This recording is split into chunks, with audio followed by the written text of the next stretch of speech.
Welcome back to Yoga for Irish Dance. My name is Amelia, and today we're going to be going over some basic yoga poses that get used in a lot of different yoga classes. So whether you're a brand new beginner or you're someone that's been practicing for a while and you just want to check in with your alignment, this is the place to be. So grab your mat, slip into something comfortable, and let's get started.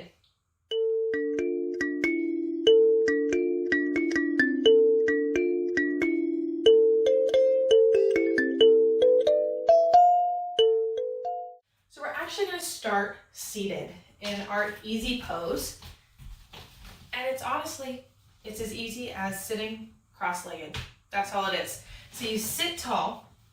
Now when you're sitting here, I always say sit on your sits bones. It's your two pelvis bones on your booty, and you sit tall on those. So you actually want to feel them.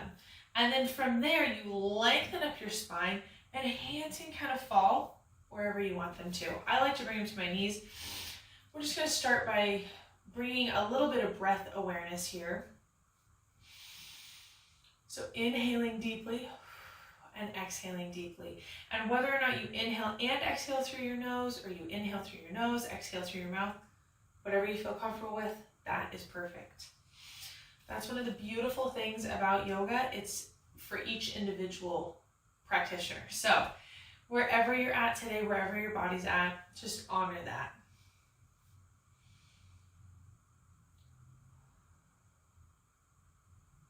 Taking a couple more breaths here.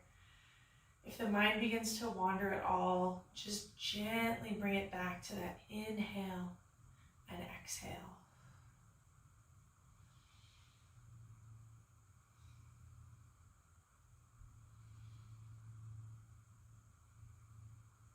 Nice.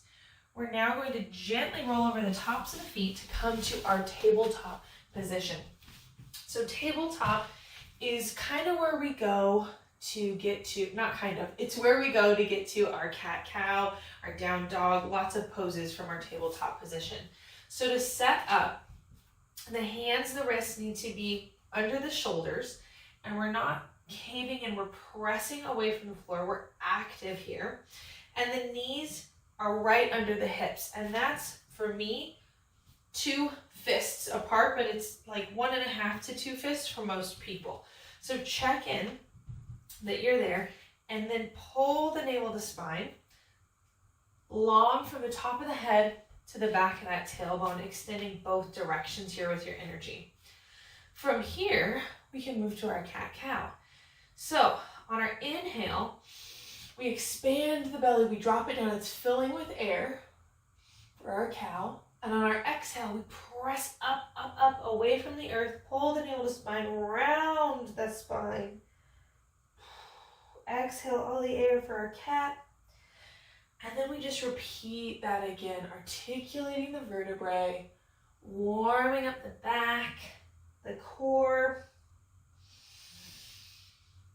Cat-cow is a great little flow to do whenever you just want a little bit of extra movement. You can do it seated in that easy pose as well. You don't have to come to all fours. Make sure you're keeping a soft bend in the elbows here, not locking out. When you're ready, come back to tabletop position. From here, we're going to check out child's pose. So I like to cue child's pose by bringing the big toes together and allowing my knees to find the outer corners of the mat, and then sinking my hips back, and my belly rests between my legs here as my arms reach forward. Now there's lots of options with your child's pose. My forehead is able to come to the earth, but if yours isn't today, or some days it just feels less comfortable, we got options. You can always grab a block and rest the forehead on the block. You can always stack the fists or the hands. That's especially good if you have any sinus issues. Other options for your child's pose are to leave the knees under the body and allow the belly to fall on top of them and then press down. Really personal choice there. Other options for the arms might be to bring them down by the sides. Keep them extended out through those shoulders. I've seen people come here Bringing the hands to prayer above the head. Just take a couple breaths. Child's pose is a wonderful pose to come back to if you are wanting a break from anything in a yoga class, if your body needs a break from anything. It's a great pose to come to kind of just collect yourself, refocus on the breath before you jump back in. From here, step the hands in a little bit. They're still in front of the shoulders. Knees come back to hips width apart. We're going to move to downward facing dog. Tuck the back toes and then lift the hips up. Now when you come to down dog, the feet are 1.5 to 2 fists apart. The hands are shoulder width or a little bit wider. We're pressing through the pinky and also through the index finger and the thumb. Shoulder blades draw away from the ears. And if your heels aren't as low as mine, that's totally fine. For a lot of people, the heels are up, and for a lot of individuals, the knees might be bent a little bit as well. So you're here, navel pulls to spine, and once again, we got lots of options. So you might stay right here if this feels comfortable. There's always the option to come to a fist.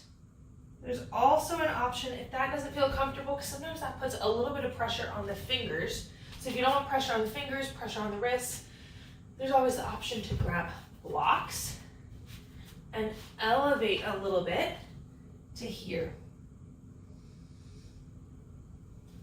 As you hold your down dog, you're going to feel it in your shoulders. So there's also always the option to come out, right? And we just checked out that child's pose, which is a beautiful pose to come to if your downward facing dog is just a little much for you today.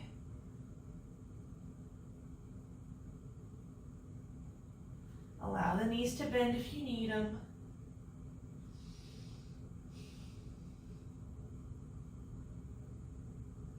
There are lots of other pose options too. I'm just giving, a brief overview. There's a lot of other options for a lot of these poses actually. So feel free to check out other yogis, yoga practitioners. I'm sure I'll get into other options as I post more videos as well. We're going to gently step the feet in now towards those hands. Nice, generous bend in those knees. Forward fold here. We're going to come to half lift. We come to a nice flat back. Inhale, exhale, return. On our next inhale, we roll up slow, vertebrae by vertebrae. Now we come to that half lift so that when we do fully stand up, you don't get that head rush all of a sudden. From here, we're going to get set up for our warrior one. Right foot forward, or whatever foot you want to have forward. Left foot steps back, and then we plant that foot at a 45-degree angle. So it is slightly turned out. Now I've heard lots of different options for where the foot's set up. I like to have my front heel in line with my back arch, but if you're a little bit wider, that's okay. So 45-degree angle there. Pelvis faces that front knee, the knees in line with the ankle. We inhale, reach the arms up. Now as the arms come up, we curve so that the pinky kind of rotates back and the shoulders drop down away from the ears.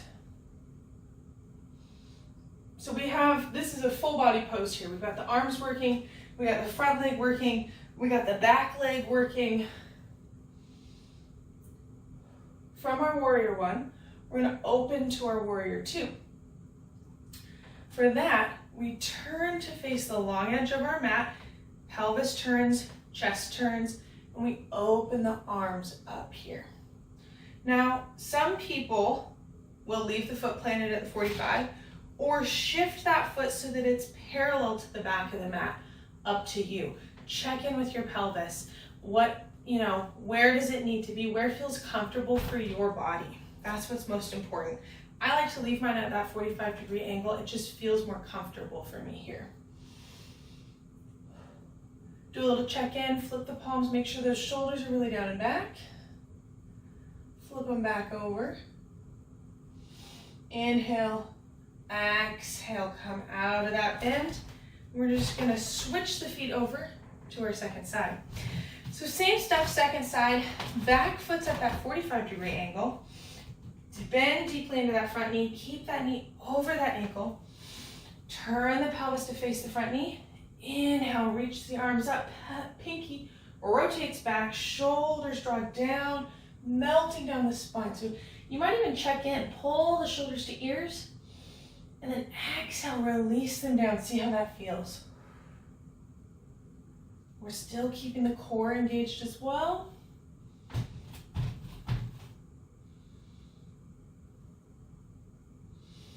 Inhale, exhale, open up. Arms open, pelvis shifts. We're facing that long side of the mat now. Gaze goes out over that front arm. So energy through the back leg, energy through the front leg.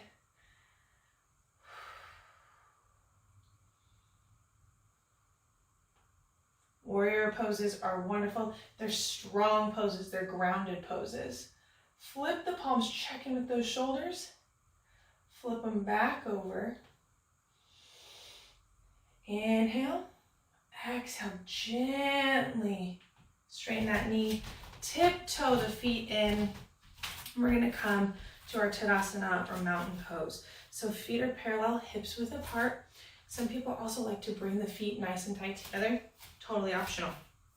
We stand tall here in our mountain pose. We pull up the kneecaps, engaging those quads. We stand through all four corners of the feet here.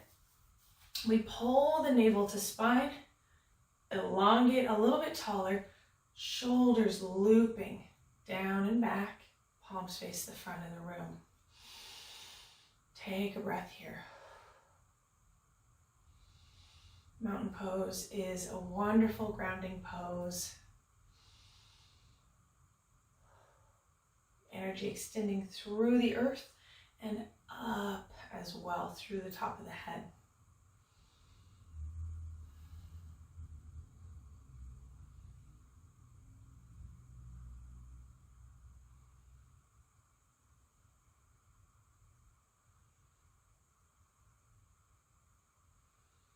Nice. From here, we're going to take a big inhale, deeply bend the knees. Inhale, reach long, little lean back if you want it. Exhale, swan dive into your forward fold. Deep into those knees again. Inhale, half lift, fingertips come to those calves or to the quads. Exhale, release down. Plant the hands, bend the knees. Gently step it back to that downward facing dog for just a second. Before rotating the knees out, big toes find each other's center. We sink the hips back and we find our child's pose. Just breathing for a second.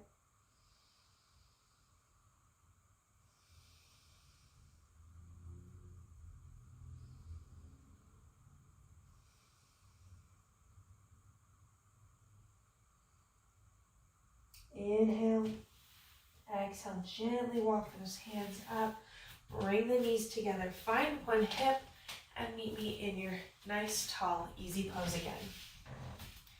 You might choose to tuck a different foot in front this time, up to you. So as we come here, we're going to take just a really quick Shavasana. If you want to be laying out flat, that's totally fine. This is just, Shavasana is a wonderful time at the end of a yoga class to recenter on the breath, kind of absorb everything you've just done. We just did a little quick thing, so we'll do a quick Shavasana today. So whether you're seated or lying down, bring the focus back to the breath. The eyes may soften, gaze may soften, or they might close.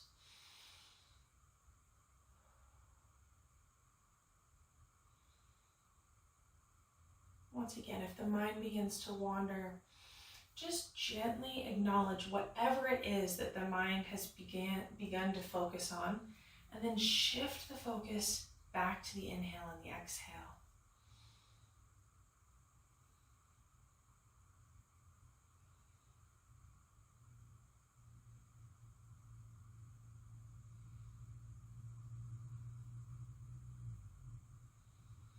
If you want to take a little bit longer in your Shavasana, a little bit longer to meditate, you might pause the video here. If you're ready though, go ahead and join me in our easy pose, our tall seated position. We're going to take one more breath all together. Inhale, reach long. Exhale, hands pull to heart center. If eyes have been closed, you might open them now. Thank you guys all so much for being here again this week. Hopefully you learned something new or checked in with your alignment. This was just a really quick overview. Like I mentioned, there's lots of different modifications, lots of different pose options. This was just something quick to give you an idea of some of those base yoga poses. So have a great weekend or week or day whenever you're watching, and I will see all of you next week. Thank you again. Bye.